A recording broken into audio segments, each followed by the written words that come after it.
Welcome to the Daily Fantasy Basketball Podcast, brought to you by No Halftime. Use promo code BBALL100 to get up to a $100 deposit bonus to use in the app. You can find the No Halftime app on the Apple Store and Amazon.com. This episode is also sponsored by Draft, a daily fantasy app where your chances of winning are almost 3 times better than on FanDuel or DraftKings.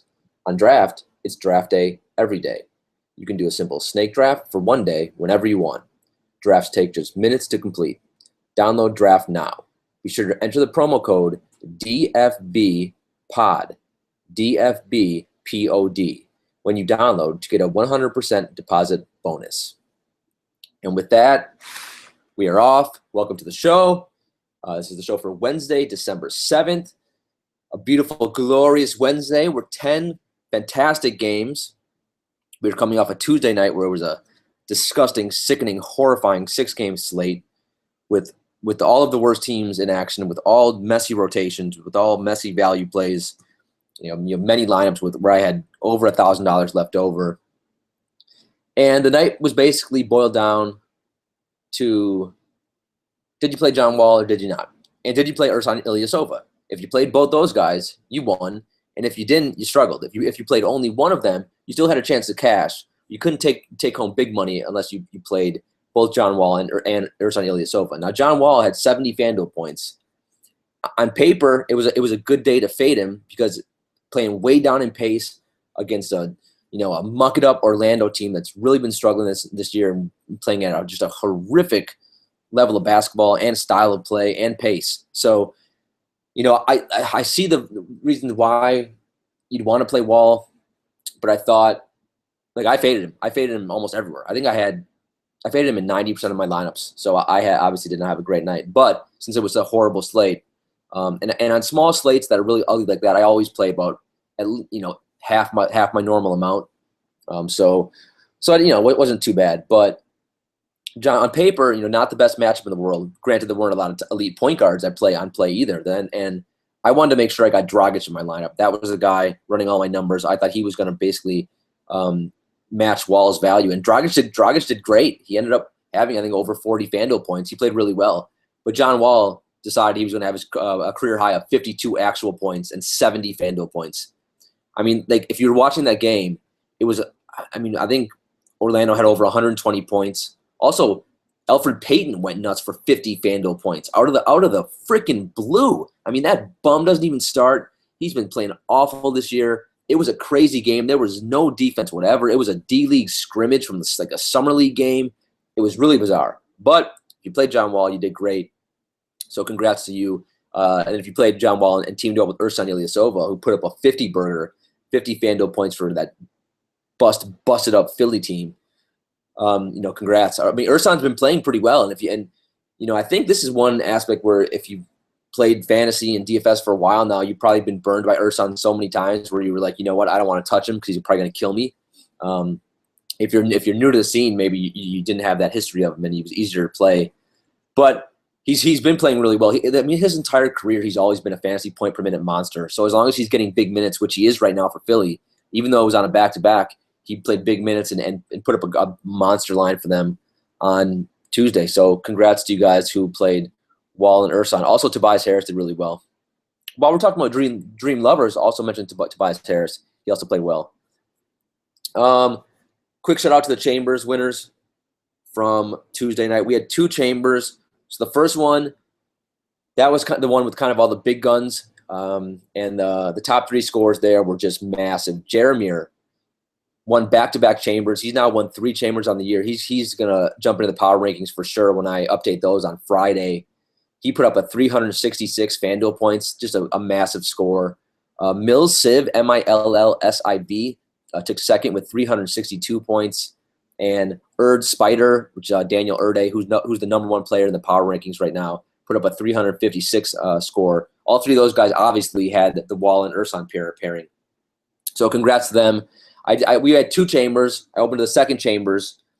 This one didn't have as many as the elite players, but still had a lot of good. The competition was still fierce in there. A lot of really, really good talent in that tournament as well. Dallin Luck won his second Chambers of the year, put up a score of 336. Still a really, really good score on Tuesday night. So before we get into the slate for Wednesday, which is delicious, quick note about our sponsor, Draft, our new sponsor. I know I mentioned this on the show yesterday, and a lot of you guys came through and downloaded the app Draft. Just go to the wherever, iTunes or wherever you download apps, and type in Draft. Guys, it takes like 2 minutes to do this, and then basically it's like doing a snake draft, like in your season long leagues. And what I want you to do is I want you to download the app, and I want you to challenge me. You can find me on there. I'm the Judge. You have to actually spell out, or the word "the" is actually in there too. So it's the Judge. I know a lot of you guys did this, and we had a lot of fun with it on Tuesday. It was actually really cool. I was drafting with you guys all day long.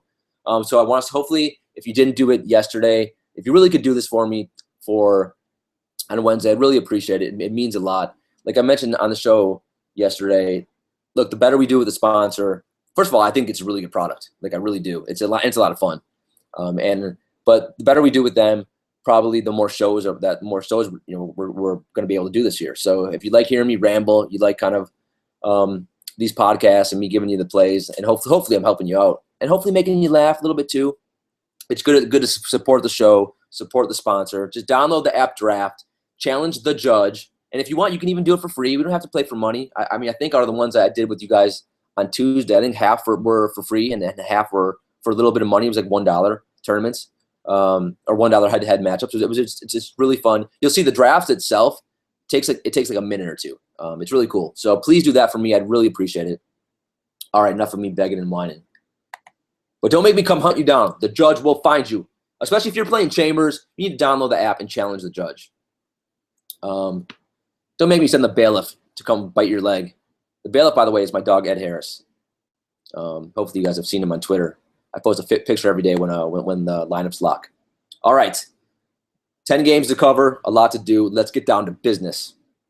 So we finally have a game where Golden State is not favored by a bazillion points. Actually, they are not favored. They're still favored, but they're playing at the Clippers. They're only favored by 4 points. Two of the top teams in the NBA. Golden State's been beating everyone by 50, 60, so it's been very hard to kind of play those guys and figure out which one's going to go off. We saw Clay go off for 60 actual points in 29 minutes, their last game out. Finally, we have a game that should stay close and that we can feel pretty confident playing a lot of the Warriors and a lot of the Clippers. The Clippers are another team this year, been tough to kind of gauge. They started the year blowing everyone out. Then they went a little funk, a little tailspin. So that's going to be a fun game. Wow, all kinds of fantasy goodness there.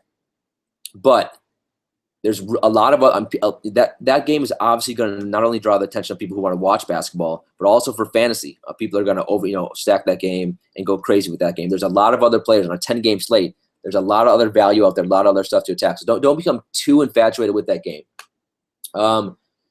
Denver at Brooklyn, two teams that do not know what defense means. This is going to be like a summer league game.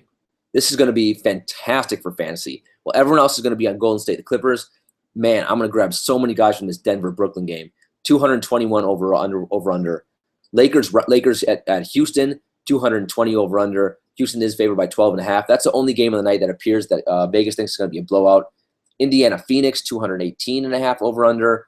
Portland-Milwaukee, 217. Cleveland at the Knicks, 217.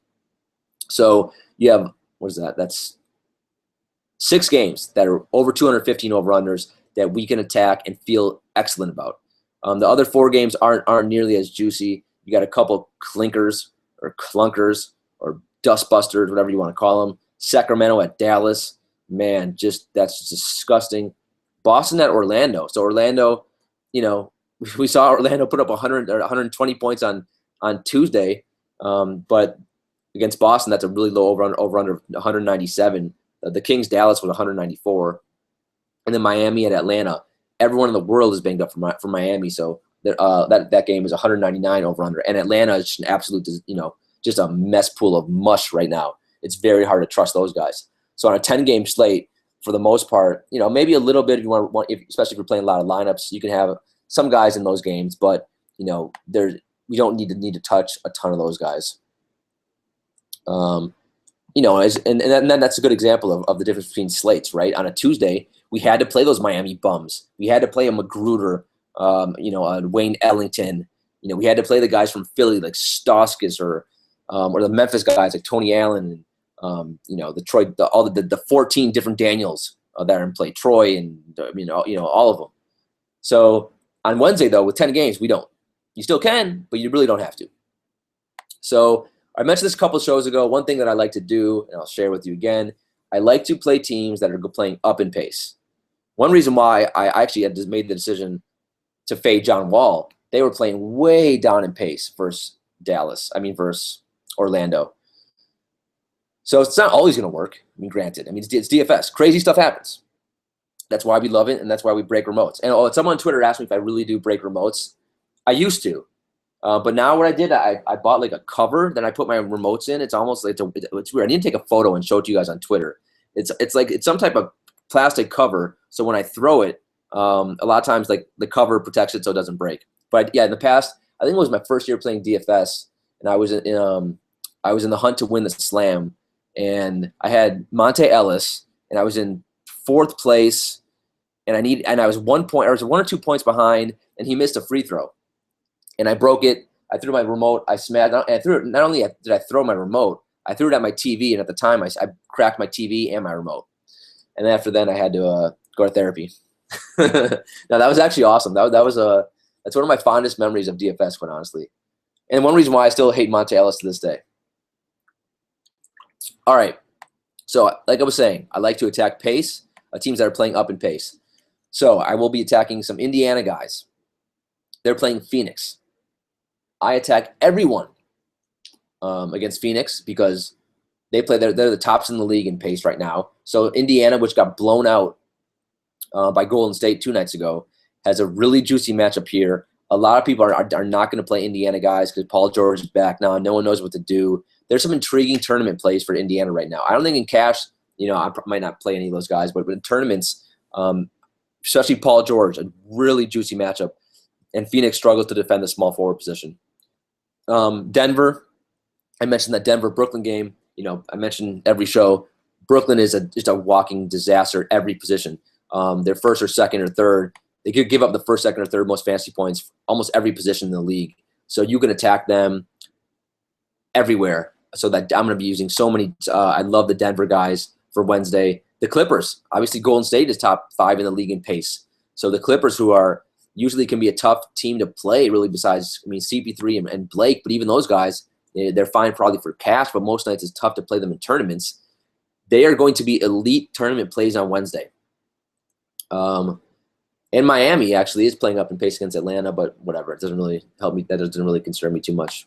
And a surprising thing, Houston is playing up in pace a little bit against the Lakers. So maybe some Houston guys. And the Lakers, who I thought were sneaky good defensively, I was taking a look at their defensive versus position. And while I'm talking about it, I might as well go back to what I was looking up. They basically stink now guarding every position. They give up the 3rd most points to shooting guards, the 5th most to small forwards, the 3rd most or the 4th most to power forwards, and like the 6th most to centers. So, the Lakers are not sneaky good defensively anymore. So maybe the honeymoon period with Luke Walton appears to be coming to an end. So Houston guys, even though that game could get out of hand, could be interesting. Especially James Harden, who we'll talk about. All right, let's dig a little deeper into each position. Point guard. I don't get this one, man. I stared at my computer when I thought maybe I'm drunk because I had a couple of shots of whiskey after I didn't have any John Wall, and I scoured through all my lineups because I was like, I'm sure I played Ersan Ilyasova, right? And I had him in like 15% of my lineups. I went Saric a lot instead. But for Wednesday, Damian Lillard is the top priced point guard. His price went up. It was like 9.3K or 9.5K. Now it's 9.8. And I don't know why it went up because there's no justification for it. He did have a nice game against Chicago where he put up 53 FanDuel points. But before that, he's been 33, 56, 36, 49, 63, 36, 32, 33. So he's not been super consistent in terms of FanDuel points this year. On a 10-game slate, look, we're going to need our top studs to hit like 6 times value. Do I think Dame Lillard's going to give me 60 FanDuel points against the Bucks? I don't see it. That game, what's the over-under for that game? The over-under is fine. It's with 217.5. Let me see how the Bucks are ranked against point guards. So the Bucks defend the point guard position. This is the one reason why Dellavedova still gets minutes. He kills us if we ever try to play him in cash games. But the Bucks give up the 6th fewest points to point guards. I don't like this matchup for Lillard, especially on this slate where I can go other guys. No way in hell would I touch him for cash, and I don't want to use a whole lot of tournament exposure either. I mean, I guess if you play tons of lineups, you can throw him in a few. I mean, you never know. He's going to be super low owned. So whatever, you can use him if you want, but I like other guys much better on this slate. Steph Curry and CP3 are the next 2 guys. They're both 9.1K, same price. I will have a lot of lineups, especially in tournaments where I play Curry and Paul together. There's enough value. You can easily do it. I mean, you can easily spend up at point guard and then spend down at, you have a value play, one value play at shooting guard, one at small forward, one at power forward. The value is definitely going to be there to do it. Both of these guys are elite plays.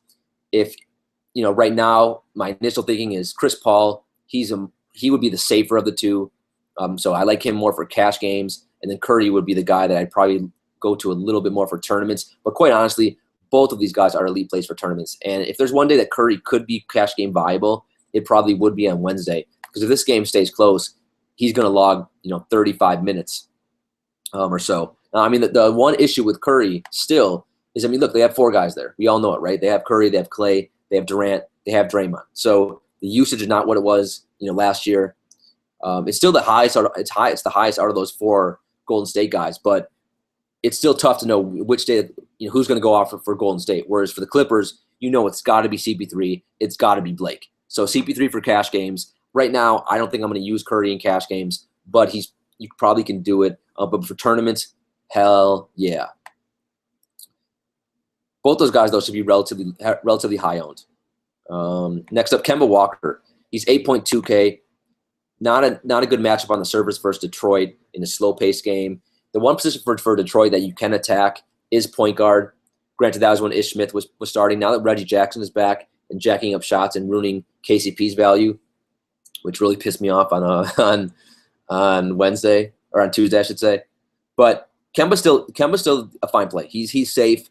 I don't know if the upside is going to be enough. I don't know if he's going to be able to get you 50 FanDuel points on Wednesday, which is basically you're going to need.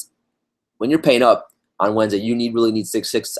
I know we say 5 times value, and that's kind of what you need. And then for cash, you can still use that. But when I've really been diving deeper into the stats this year, when you look at the tournaments, the guys really got to hit like 6 times value, especially your main studs.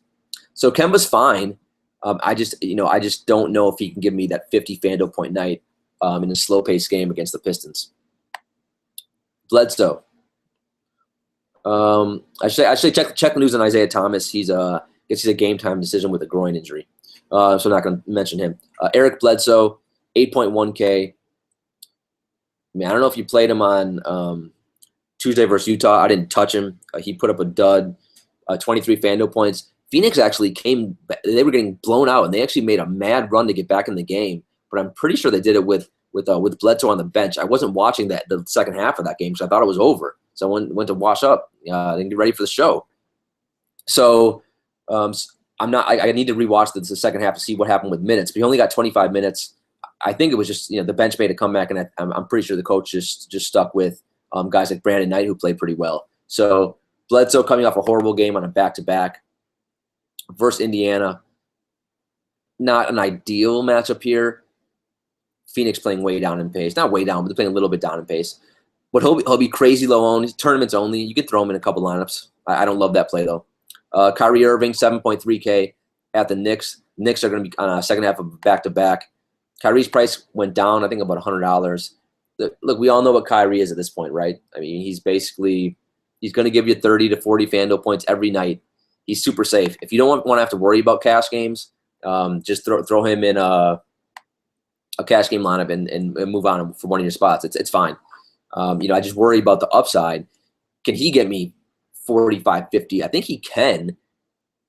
His issue is somewhat similar to the Golden State guys, right? They have LeBron and Love. Cleveland only has 3 of them, whereas Golden State has 4 guys that they got to appease.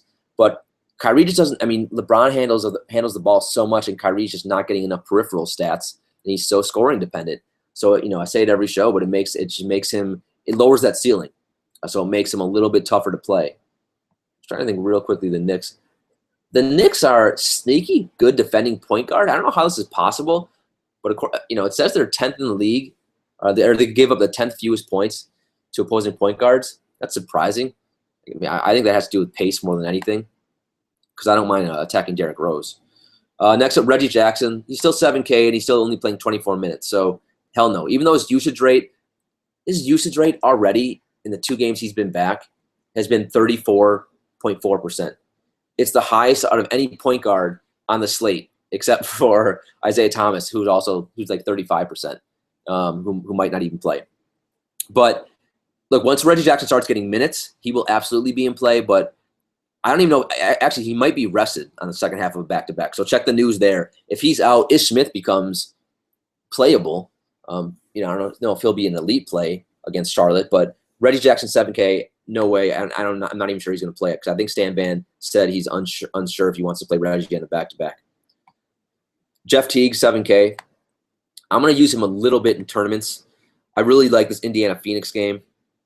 Now Teague's usage rate is down with Paul George, so Teague's price is going to come down. He's going to be about a 6 to 6.4K player in about a week or two. So if you want to wait until his price goes down to play him, totally fine with that. But since I love this matchup so much, I will probably throw him in a couple tournaments as darts. Indiana's playing way up in pace. Goran Dragic, 7K, versus at Atlanta. So Miami's coming on the second half of back-to-back. Miami is just so banged up. Dragic, they're so relying on him right now. His usage rate is, for him, it's beautiful, 29%, and it's probably higher in the games that since Winslow and and the rest of their starting guys have been out. So check the injury news. He was playing. I think Richardson's going to be out again. I think Winslow's going to be out again. I think James Johnson's out. Babbitt's out. They have just a mess. They have Dragic, Whiteside, and just a bunch of D-League players, quite honestly. Wayne Ellington, Magruder. So Dragic is still, I think he's fine. I think if you want to roll him out in cash games on a 10-game slate, you probably can do a little bit better. But I think it's quite honestly, it's fine with how many minutes he's locked in. Cash game, the most important thing for cash games is minutes. You want someone who's locked into minutes. The worst thing that can happen is what happened to me on Tuesday when you're playing Sergio, Fernandez, Rodriguez, and this buster who, all day long I was nervous.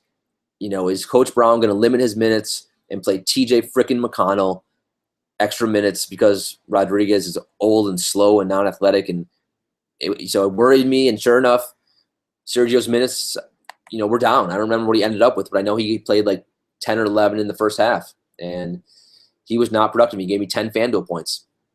So minutes for cash games. Sometimes on small slates, you got to take that risk.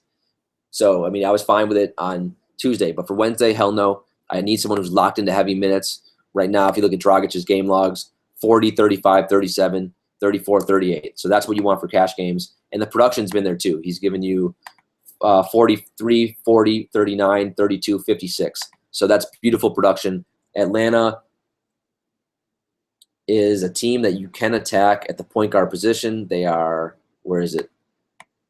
They defend other positions really well. This is they're stark. They give up the third most points to opposing point guards because Dennis Schroeder plays no defense. Is one reason why he gets benched sometimes. But like Dwight Howard, like power forward and center, they defend really well. So you can attack them at point guard. I like Dragic. Check with Derrick Rose. I think he's dealing with a back issue. He went out on Tuesday, and he only played. How many minutes did he play on Tuesday? He played 25 minutes, but he went out with the back soreness, stiffness, spasms, whatever. Dennis Schroeder, 6.2K versus Miami. I don't love this game for Atlanta. Atlanta's playing down in pace. They've been all over the place. He's been the one Hawk that has been playable. I guess Millsap in his first game back did well too. Against Westbrook, who plays no defense, he did put up 38 FanDuel points. So if you want to play a little bit of Westbrook, a little bit of Schroeder, you can do it on Wednesday. I just would prefer to go other routes. So I don't love this play for him against Dragic, who's actually a sneaky good defender, and this should be a pretty slow tempo game. So I don't love Dennis. Darren Williams at 5.9K. just remember, keep him on your radar for small slates. He should be in play on a 10-game slate. I don't know if I want to play him just because the upside, I don't think is there any longer. But look, he got 37 minutes last game, 15 points, 13 assists, 34 points. He's still good when he's rested, and he's put up 34 FanDuel points the last couple games. I actually played him 2 nights ago, or not 2 games ago, I should say, and he won me a little bit of money. So he's playable on a 10-game slate, though. In a slow-paced, muck-it-up game for Sacramento. I don't love this play. He'll be super low owned. But just remember him for the smaller slates because he's become viable lately. Darren Collison, 5.7K. Same game, so they're playing at Dallas. Man, he goes so many possessions where he does nothing on the court. He's let me down all year. I mean, he hasn't hit 30 FanDuel points in his last 7 games. It's just, and he's got to get 30 to hit value. So, I mean, I can't play a ton of him. Disappointing. I don't know. I thought he was a better player than what he's shown me this year. Ish Smith, 5.5K. If Reggie Jackson sits, I watched the Detroit beat the Bulls on Tuesday, and Ish Smith played really well when he was in there. Played 30 minutes, even though Reggie Jackson, came back, and he put up 28 FanDuel points. So if Reggie's out, Ish is an intriguing tournament option. You can even roll him out in cash games, quite honestly. Not the best matchup against Charlotte, but I think he's fine for tournaments, and he'll be low owned and relatively safe if Reggie Jackson's out. Emmanuel Mudiay. Normally, I wouldn't even mention this buster, but they are playing Brooklyn, so I'm going to mention him. There, I mentioned him. Tyler Johnson, 5.2K. He's locked in at 30 plus minutes right now for Miami, so I don't mind it. He can get you 6K. 6 times value. He can get you 30 FanDuel points. Played 36 minutes against the Knicks on Tuesday. He's going to play 30 plus minutes on Wednesday. So, he'll be low. He's super low owned. I wouldn't play him for I wouldn't play him for cash games just because I think you can do a little bit better. But for tournaments, you want to throw him in as a dart. He actually has the upside to give you like 35 FanDuel points, quite honestly. And even a 40 burger on a back-to-back, you never know. And Atlanta, they also struggle to defend the shooting guard position. They give up the 7th most FanDuel points. So they can't defend point guard or shooting guard.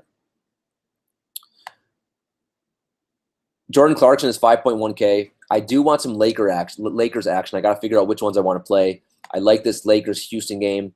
If it can stay close. Jordan Clarkson's he has just crushed me. He's cost me a lot of money last few times I played him. And against Utah, I played 38 minutes and had 20 FanDuel points. That sucked. Before that, 14, 20, 26, and 16. So it's been rough. Even though Russell's out, he's locked into like 30-plus minutes right now. The production hasn't been there. He's also going to get some Patrick Beverley defense. So he'll probably be one Laker that I'll look to avoid, although I might use him in 1 or 2 tournaments. Elfrid Payton. This guy came out of nowhere and had 50 FanDuel points on Tuesday. Just that's why DFS can be so fluky and crazy. I think he was 1% owned in most of the major tournaments on FanDuel. I'm not going to touch him against Boston and those guards. If you want to chase those points, go ahead. I am not going to. Marcus Smart, he was my sneaky ninja from a couple nights ago. He's only 4.7K and he's still getting like 30 minutes. And he got 27. Actually, had 27 against Houston and put up 24 FanDuel points. That's basically hitting value. So on a large slate like this, 10 games, you don't have to do it, but it's a sneaky play. He'll be low owned, and I love that price on him. I think it's I think the ceiling is about 30 FanDuel points, quite honestly, though. So not elite play, but still a good play. Let's see. Do I want it to go any lower than that? Jamal Murray will go off every once in a while. They're playing Brooklyn, so I'll just mention him. You want to play him in a tournament. I don't think you have to go DJ Augustine on a 10-game slate. Yeah, that's all I'll mention for point guard. Shooting guard, James Harden. So I feel like I haven't played Harden in months, but I think it's been a bit about maybe 2 or 3 games that I haven't touched him. Versus the Lakers now, though, that's a delicious matchup that we want to take advantage of. Whereas the Lakers give up the 3rd most points to opposing shooting guards. So this game appears to be on paper a game where Harden should go off. Should go nuts. He's expensive. I mean, you look at his game logs. It's frustrating. So in his last 10 games or so, I mean, he basically needs to give us 60 FanDuel points to hit value at this point. So he's only done it about one time in his last 10 games. That's disappointing because he's had some juicy matchups. He had a matchup against Denver where he basically crapped the bed and he only gave us 37 FanDuel points. Denver is one of the teams you want to attack. Also had a game in there against Sacramento, another team you want to attack where he only put up 44. So he's still playing really well in real life, but the FanDuel production, I thought the price would have come down a little bit. I'm surprised it hasn't.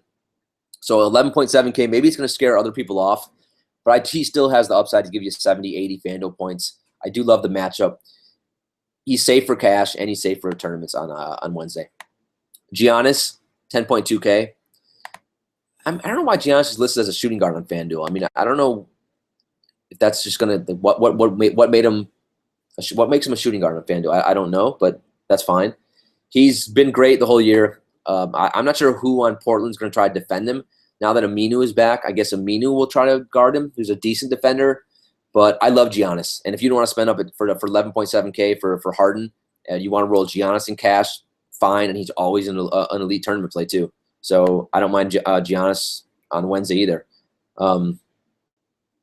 Quite honestly, if you wanted to go Giannis in cash over Harden, I could see just to save that money.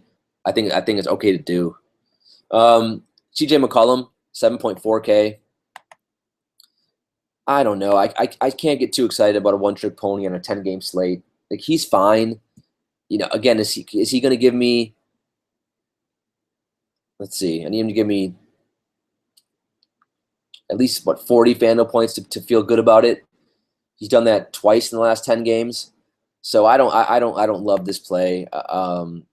In a slow-paced game. Or actually, no, the Milwaukee plays at a relative okay pace. So I just don't love the play on Wednesday. Nick Batum, his price has come up to 7K. That's disappointing. He's going to get some KCP defense. He's been pretty good. He's been over 40 the last 2 games, so that's probably why his price has come up. I don't think I want to spend 7K against KCP defense and Detroit, so I'm not going to use a ton of Batum on Tuesday or Wednesday. Klay Thompson, 6.8K. A lot of people, his ownership is probably going to go up, and everyone's going to be chasing that 60 actual points. I mean, this is how much of a one-trick pony he is. So he puts up a 60 actual points, and he only has 64 FanDuel points that night because he only had 2 rebounds and 1 assist and nothing else. So, we basically, you need him. Now his price has come up, so he's 6.8K. He's got to get us 35.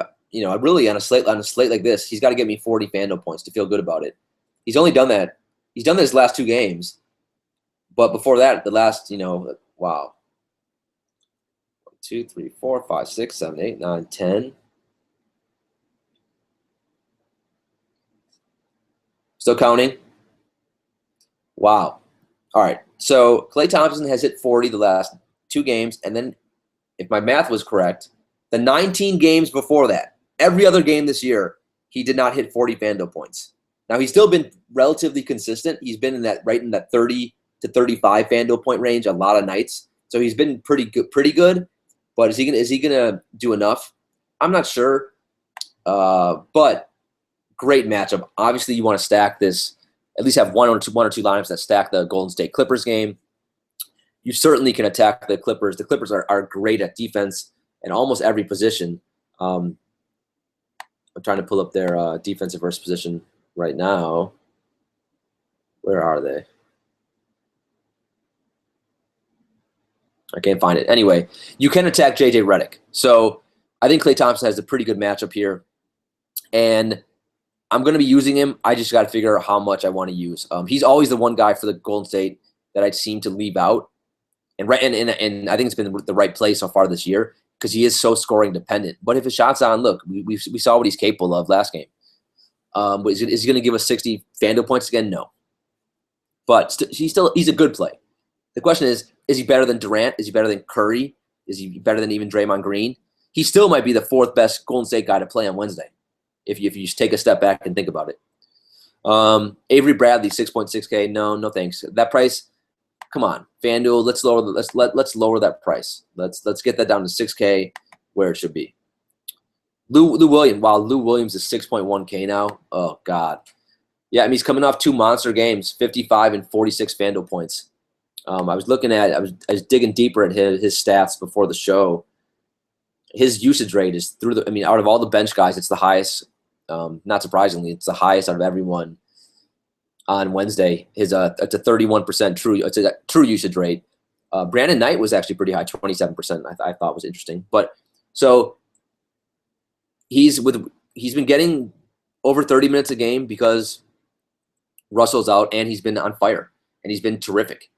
Now, is he gonna keep giving us 50 FanDuel point nights? I don't know. He's also super scoring dependent. So he's very similar to Klay Thompson, except not nearly as safe because the minutes aren't as safe. And he's a riskier, I think he's a riskier shooter than Klay is as well. So I do like the matchup versus Houston. So if you want to, and he's getting some James Harden defense. So this is another good game that you can stack and use a little bit of Lou Williams. That's a hefty price tag to use, though. You're gonna need him to get hot. I can see him easily leading you to a long night of whiskey or whatever your drink of choice is. So I'm not going to use a ton of him. I will have a little bit of exposure in tournaments just to cover my bases in case he puts up another 50. But I don't love the play. God, he's been so good the last 2 games, though. Man. Okay, Will Barton, 6K. So if I had to choose between Lou Williams and Will Barton for Wednesday, I would probably go Will Barton. I think he's a little bit safer of a play. He's locked into – I think his minutes are a little bit more steady. And he's been great the last 3 games, over 40 last game, and then 34 and 33. Mike Malone, the coach of Denver, loves this guy. He never shuts up raving about him. So I like the minutes. I love a coach raving about a guy. And most importantly, I love anyone playing Brooklyn. There's going to be no defense in this game. It's going to be 122 to 118. It's going to be just up and down, up and down. Will Barton, he should get off a ton of shots. And he should give you 35 to 45 FanDuel points. He's all. Last year he burned all of us. And if you played him in DFS last year, you remember he burned us a lot of nights in cash games. So I'm still a little bit weary of pulling the trigger in cash games, but for tournaments, I'm going to load up on him on Wednesday. Devin Booker, yeah, whatever. If you want to use him, you can. But my torrid hot sex love affair with Devin Booker early in the season has been over for a while. Sean Kilpatrick, yeah, I like this play, 5.7K. I'm going to definitely have some stacks to the Denver-Brooklyn game. Kilpatrick's been nice and steady, 34, 25, 23, 53, 34. So, he's until Jeremy Lin's back, he's getting all the shots he can handle right now. Just mentioned I love the pace of that game, so I love me some Sean Kilpatrick. But for both of you, I guess you can use him in cash. I don't know if I would in cash, but he's another guy like Will Barton. I probably only want to use those guys in tournaments, but it's okay for cash. KCP, 5.7K. Since Reggie Jackson's back, man, KCP's usage rate's already going down.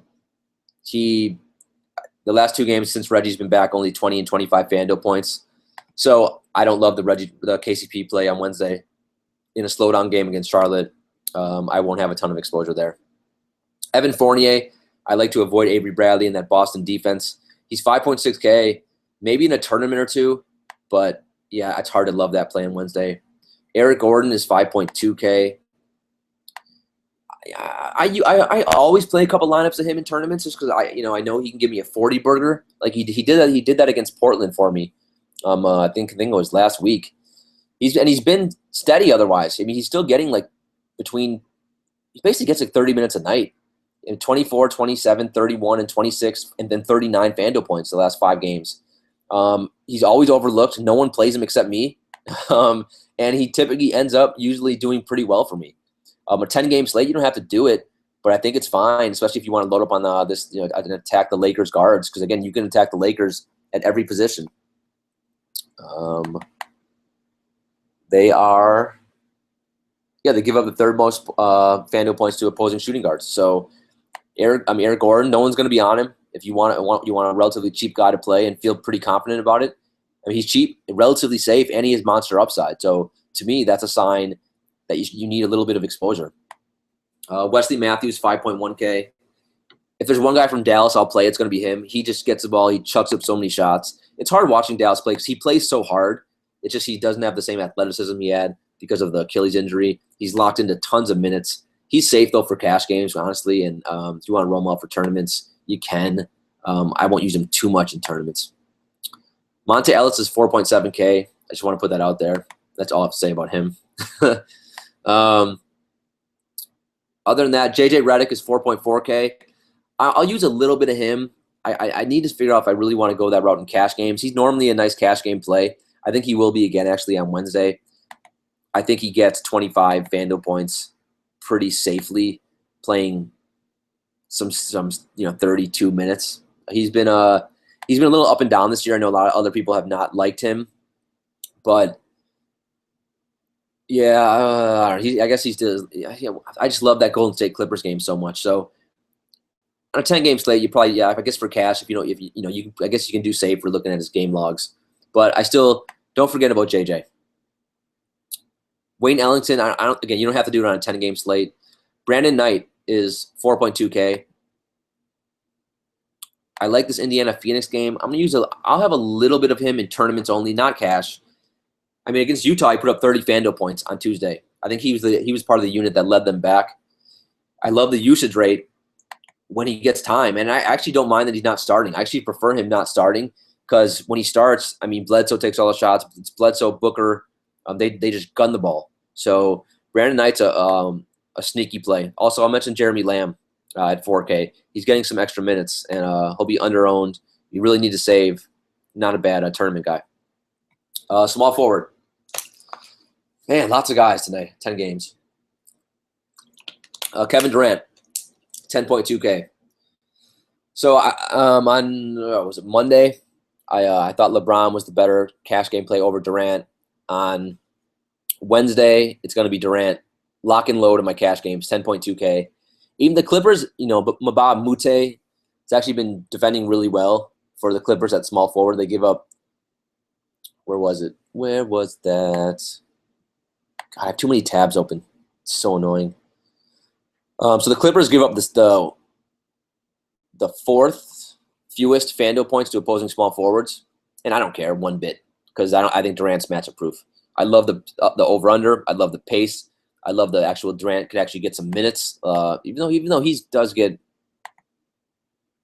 well, he's had some games where actually the weird thing about the Golden State when you dig deeper, all those guys actually been getting 35 plus minutes on a lot of nights, which you wouldn't think because they blow everyone out. So I don't know how that happens, but it does. But I love Durant on Wednesday. Cash tournaments all over the place. LeBron, he'll probably go a little overlooked because everyone's going to want to play Durant. He's coming off a really nice monster game against Toronto where he put up 57 FanDuel points.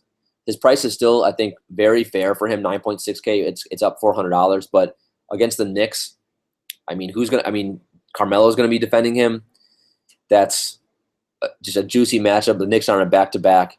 I mean, LeBron at Madison Square Garden, he loves playing in New York. I'm going to definitely have some LeBron in tournaments. And he's honestly, he's safe for cash too. If you want to go LeBron over Durant in cash, I don't know if I'm going to do that. But LeBron at Madison Square Garden, that's tough to pass up too. I really do like LeBron. And I do like the tournament play. And because, again, for the Golden State guys, maybe Durant has an off night. I mean, you never know. And LeBron, if LeBron outscores Durant and let's say he's 18% owned, you have a leg up on 82% of the competition. Paul George, he's a sneaky ninja play. I mean, all year long, he's basically sucked. His usage rate is down to like 26, 27% on the year. I don't understand what that's about. Why isn't Coach McMillan getting him the ball more? I don't know, but I love the matchup versus Phoenix. I love the pace of this game. He's in his 2 games back from injury, 38 and 36 FanDuel points, so he's looked good. I think he's got a floor of like 30, 35 FanDuel points on Wednesday and a ceiling, of 50 or so. So he's a sneaky guy. I think he'll probably be overlooked because everyone's going to be on Durant or LeBron. So I like me some Paul George in tournaments. I wouldn't do it in cash just because he's too volatile this year. Carmelo, man, he's underowned all year because I don't know, he's just not the same player he used to be, and his ceiling isn't the same. But he occasionally has really nice nights. He did on Tuesday against Miami. He had 44 FanDuel points, 35 actual points. Part of the reason for that was Porzingis got in some stupid foul trouble, and then Carmelo just took all the shots. And it's annoying because Porzingis can be on the – and then when Porzingis comes back in the game and never touches the ball because Carmelo's hot and then shoots every time. And then Derrick Rose went out too, so then Carmelo took even more shots. So when that happens, then Carmelo can have really good nights. On a back-to-back, though, I'm not a big fan of playing Melo, especially on a 10-game slate, especially with LeBron James' defense. Even though that is his boy, he's probably going to be pumped up for this game. So if you want to play a little bit of him, you can. I just think there's probably better options. Rudy Gay, 7.2K. I've actually played a decent amount of him. Just that Dallas game, I don't want a part of. Harrison Barnes, 6.4K. He's been good. He's been safe, quite honestly, this year. And if you want to use him, you can. I just really don't want a part of this game. I don't. So he's got all the minutes, all the shots he wants for that team. So if you want to play him, it's totally fine. I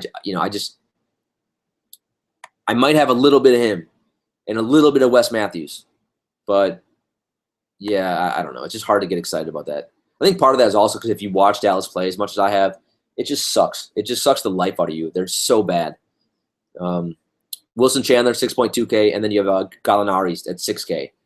Both the Denver guys are playing at Brooklyn. Gallo is the guy that I would target for cash. If you want to throw Chandler in some tournaments, you definitely can do it. He's coming off a stinker at Philly. I know a lot of you guys were upset. He put up 17 FanDuel points. I think his price is quite honestly a little too expensive for my taste. Gallo is the guy that went off against Philly, and he had 38 FanDuel points, or 37.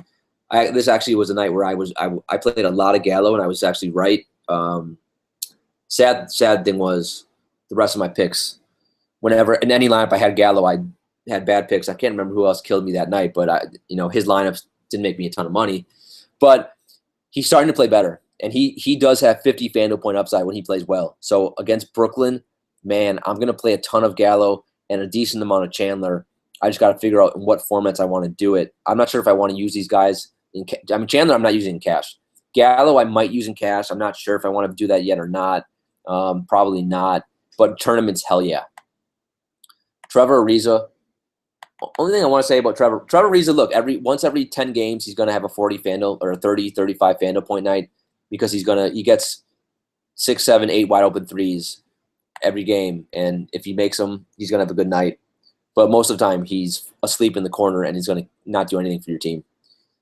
I wanted to point out his usage rate because when I saw it, I fell out of my chair. It is 15%. That's just so god awful. I mean, ugh. So if I stack this game, I'll use him in 1 or 2 tournaments. Jay Crowder. He's let me down, man. He's my cash game small forward option. Right now, he's only 5.2K, so I always play him. I lock and load him in my cash games. The last 3 games, he's been 22, 21, 24. I mean, the sad thing is that's basically almost giving you value. That's because he's so cheap. I just expect more. He's been, the minutes are there, 36, 33, 37. So I love that. And so, I mean, on a 10-game slate, honestly, I might use him again in cash. Like I think I have a problem here. I have an obsession with Jay Crowder. I like his game. So he plays so hard. He's not scoring dependent. I just find it so I can't against a crappy, even though it's a slow-paced game, a crappy Orlando team. I find it hard to believe he can't give me 25, 30 FanDuel points. Against Jeff Green, Aaron Gordon defense. I like to play again. Maybe it's just me, but I'm gonna play him. Maybe someone will talk me out of playing him in cash, but that price is too low for him. I like to play, man. I really do. Marcus Morris at 5K. He's okay against Charlotte on back-to-back. Evan Turner, 4.6K. You want to throw him in a tournament? You can. I probably wouldn't touch him in cash.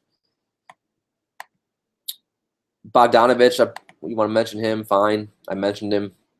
He can give you 30 FanDuel points if he's making his threes. and I do like that Denver-Brooklyn game.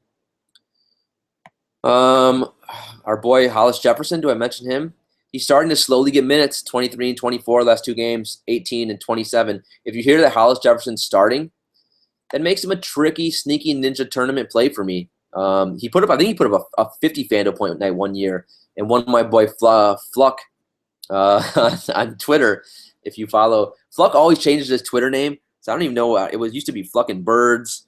I don't know, and he's got a James Franco logo or avatar. So I always forget what his Twitter name is now. Anyway, I know he put about 50 FanDuel point night one night, one of my boy thousands earlier. So our RHJ is an interesting sneaky ninja tournament play. Brandon Ingram, look, he's killed us. I know I played a lot of him on Monday. He killed me. He's been not great. I think he got in early foul trouble against Utah on Monday. But if he's going to start again, I'm going to go back to the well for tournaments only. Tournaments only, guys, and use him in a couple lineups because he's going to give you 40 FanDuel points one night. He's getting too many minutes not to. It's obviously not a safe play right now. All right, power forward, Blake Griffin. He's been under-owned all year. No one's played him. I think he was 5%. I think I Am Legend was the only guy to play him in Chambers on a couple nights ago, and when he won Chambers. So I think he was 5% owned in Chambers, and that's because no one's been playing him because the Clippers have been a tough team to figure out this year. The price is fair, 9.4K. He does have Draymond Green defense, or he's going to have some Durant defense when Golden State plays small. But I like it. I like the matchup. I don't know if I'm gonna go there and cash yet because I like other stars better. I think on Wednesday, but tournaments, yeah, I'll have a decent amount of him because I want to stack this game. And he's quite honestly, he's too big for Draymond Green. I hope, and I know Draymond Green's gonna kick him in the balls and kick him in the head with his stupid leg kick. I hope Blake punches him at the end of the game. After he gives me 60 FanDuel points, hope he punches Draymond. Kevin Love, 7.9K. He had a nice bounce back game on Monday. I played a lot of him and he put up 43 FanDuel points. He's been a little up and down in the last 4 games, but otherwise he's always super consistent. I still think he's a fine cash game. The Knicks, I guess Porzingis will be defending him a little bit. Yeah, I mean, I don't know if Cleveland will use Kevin Love in the post, but Kevin Love's his body is too big for Porzingis, not lengthwise, but Kevin Love should be able to abuse Porzingis down low. I like Kevin Love on Wednesday a lot. Draymond Green, 7.9K. We're all waiting for him to have a game where he, kind of goes off. It has not really happened. I mean, he had 150 FanDuel point night against Houston this year, but that's it. Oh, the first game of the year he did against San Antonio. Other than that, he's been pretty good. He's been in the 30s and low 40s almost every game. So against the Clippers, he's going to get a lot of minutes. It stays close. This seems like a good game for him. I think if there's a day to play him in cash, it probably would be Wednesday. He's fine to play in tournaments. Yeah, he's a good play on tournaments as well. Speaking of, check the news on Paul Millsap. See if he's going to play. He came back for Atlanta last game and put up 40 FanDuel points. He's not a cash game player. He's been too inconsistent this year. Not the best matchup in the world, Miami, in the slow-paced game. But Miami's so banged up, they have no one to defend him. So if he plays, I actually will use a little Millsap in tournaments. He can give you a 50 burger. Porzingis, 7.6K. Dude, his floor these days is like 30 FanDuel points. When he has a bad night, it's right around 30 FanDuel points. He had a horrific night against Miami. He just would, and some of it wasn't his fault. Some was because he got in foul trouble. Others though, he just didn't get the ball. I think his usage rate is like 22% or something. It's something that's way too freaking low because Derrick Rose and Carmelo hog the ball and don't get it to him enough. So, I played him on cash on Tuesday. I'm not going to play him on cash, I don't think, on Wednesday, but I will use a lot of him on tournaments. I also like him even more on back-to-backs because Melo, obviously is old. Derrick Rose is broken. Joakim Noah is dead. So they need him on back-to-backs. Jabari Parker at 6.6K. Portland really struggles to defend power forwards and centers. They are – let me look at them real quick. Yeah, they're dead last against power. They give up the most points to power forwards and like the 8th most to centers.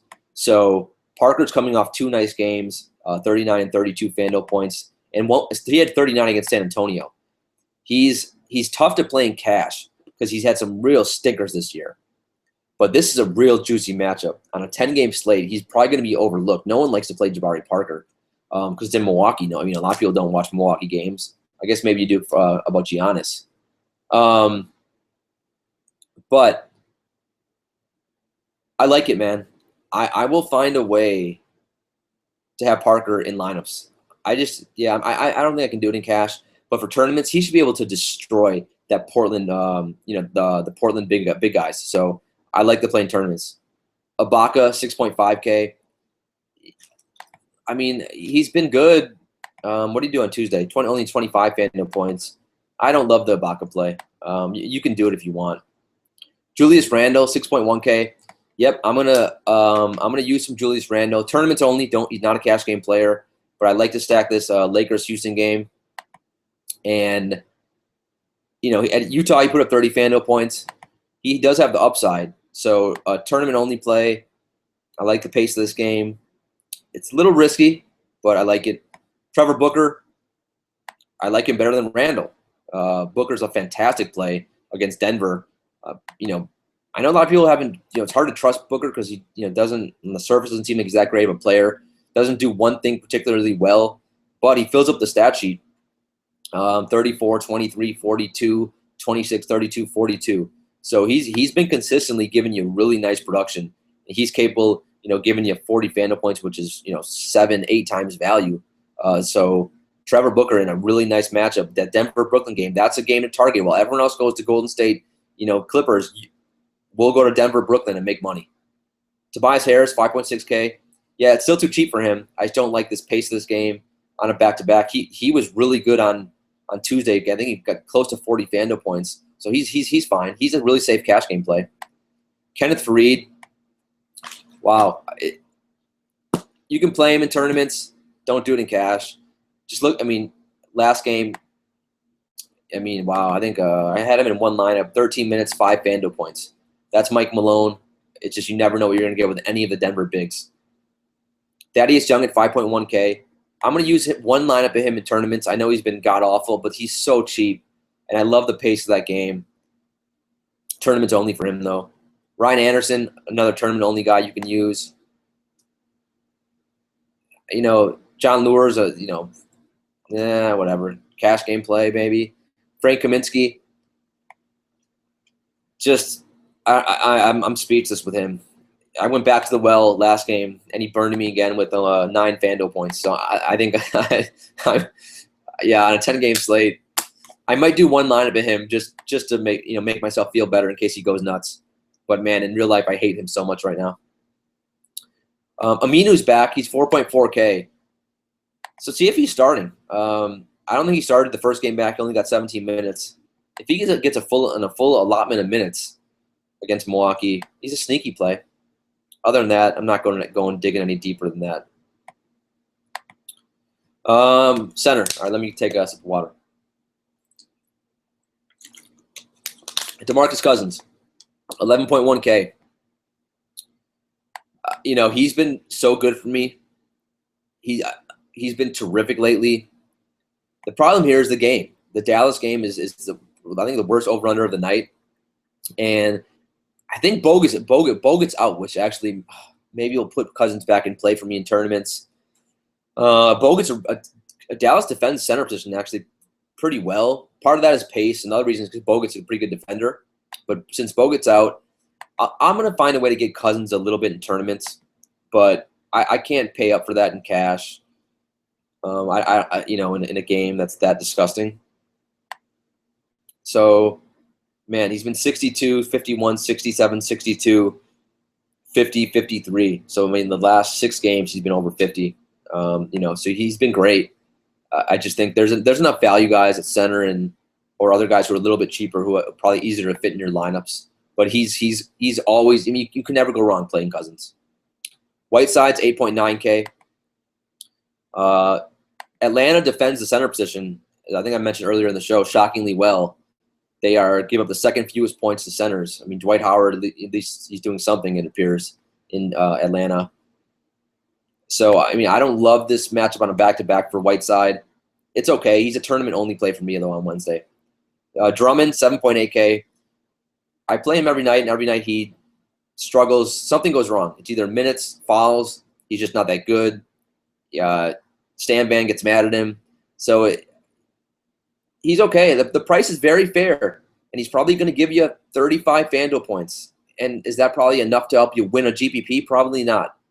But he's relatively safe. But I prefer the next guy probably a little bit more, and that's Al Horford. I think Al Horford just gets more minutes, and he's more consistent, and he doesn't have a droopy face. So, and he's super handsome. Al Horford, 7.7K. I mean, he's shown us 50 FanDuel point upside, a couple times this year. 44 FanDuel points last time against Houston. He's going to get some Vucevic defense for Orlando. I think Al Horford's a fine play for cash and tournaments, quite honestly. Brook Lopez. I mean, the problem with this, he only gets 30 minutes, so it's tough on a 10-game slate. Last game, though, look, he gave 45 FanDuel points last game. I do like attacking anyone from Denver, so he's okay to do. It's just pricey and it's risky. So if I played 10 lineups, I'd have him maybe in 1 or 2 tournaments. Dwight Howard, on a 10-game slate, he's cheap, 7.2K on a 10-game slate, though. I don't really want to do it. If you want to roll him out in a cash game lineup, yeah, no, don't do it. Looking at his game logs, it's nasty. Although, you know what, he's had two stinkers, and otherwise he's been relatively okay. He'll give you around 30 FanDuel points. He'll be okay. And the Bucks struggle against big guys, so he's okay to do. I just think that you have better options. Vucevic, you can attack Boston bigs. They're playing versus Boston. The problem is I like other guys better, and his minutes, because he's not starting anymore, he doesn't get 30 minutes these days, or he struggles to. So I think his ceiling's like 35 FanDuel points, and that's okay. It's just not elite. DeAndre Jordan, 6.8K. He's dirt cheap. I love the Golden State Clippers game. The problem is I think Golden State goes small, and then I think Doc Rivers is going to go small. So I think this is not a great game for DeAndre Jordan. Now, I would love if Doc Rivers just decides, you know what, I'm going to stay big, and I'm going to pound Golden State on the glass. I think more teams should do that. Doc Rivers has shown no inclination to do that in the past, so there's no reason to believe he'll do it again on Wednesday. I wish he would. I think that's the way to beat Golden State, is to pound them inside. So, but I mean that means I'm not going to play it. He's probably the one Clipper, that I won't have a ton of. I still might use him in 1 or 2 tournaments because I play everyone, and there's no such thing as a bad play. And I love this game, but I just see the game playing out. I see him on the bench because the Clippers are gonna go small. Miles Turner, 6.1K. He's been super inconsistent. Usage is down with Paul George. I love the matchup, so maybe in a tournament. Mason Plumlee, if you need just a nice, safe guy and don't want to think, you don't want to think too much on Wednesday. You got a lot of stress. Your wife's nagging you. The dog's giving you issues. Yeah, the work sucks. Your boss is a moron. Just play Plumlee and then move on with your day. He's going to give you 25 to 30 FanDuel points. Clint Capella. So Plumlee would be my cash game guy. Capella, around the same price, would be my tournament guy. Capella's been a little up and down lately. I do like the upside with Capella. I'm going to use him in tournaments. Other than that, Tristan Thompson, I just don't go there, even though the numbers are he's a fine cash game play. I just never really use him. Greg Monroe's starting to get minutes, so he's a sneaky play, and Portland cannot defend bigs. So maybe some Greg Monroe, sneaky ninja. John Henson, another guy, sneaky ninja. If you want to save at center, he's an intriguing play on Wednesday. He's still starting for the Bucks, and he's still getting 30. I think 30, around 30 minutes. I get like 26, 27, 25, 21, 29. So he's always though been a fantasy point per minute monster. So if he gets 25 minutes, he'll get you 25 FanDuel points at least. And then I guess I'll mention Yusuf? What am I talking about? It's late, guys. It's 3 a.m. Yusuf Nurkic from Denver. Nurkic kind of fell off the radar when they benched Jokic, and then Jokic did well really off the bench. Jokic is now hurt. So Nurkic is getting more minutes, and Fareed's minutes have been down. Lots of tough names to say. That was a hard, couple of minutes for me. But the point being is this: Denver bigs, nobody knows. Nobody knows who's going to get the minutes. If Nurkic gets minutes, he will go off. He's another fantasy point per minute monster. I love attacking Brooklyn. I want to just attack Brooklyn all day long, every day of the week. So, but you can't do Nurkic and Cash. It's not safe enough. But so if you play lots of lineups, he's a nice guy to throw in a tournament because he could go off. All right, that's it. We got through all of the plays. 10 games, a delicious slate. We don't have to deal with the Ellingtons of the world and the Troy Daniels and the Magruders, MacGyvers, all those busters on Wednesday. You still can play a couple of those guys if you want, but there's tons of legit NBA talent available at reasonable prices. Lots of good games to watch as well. So have fun with it. Hope you make some money. If you have any questions, want to get in chambers, shoot me a tweet at Daniel A. Green 1. If you, what else?